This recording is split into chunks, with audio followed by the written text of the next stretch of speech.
منتظر يحاول بينه وبين بيار، بينه وبين بيار يمر، وبعد ذلك ابعاد خطيره. الله،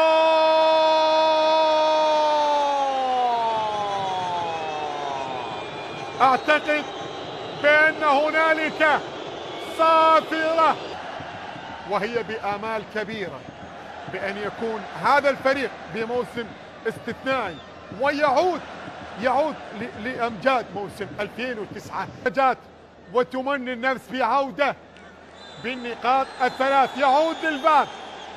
يعود للباب وجماهير الزوراء تتأمل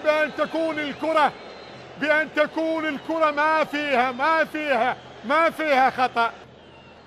أنت من تقرر وأنت من يكون لديك القرار.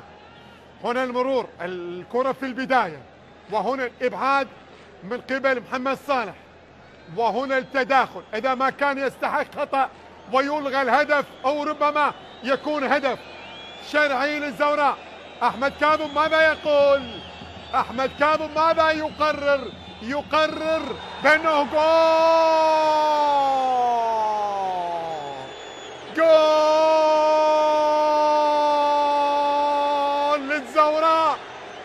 للزوراء. الضربة الأولى النوارس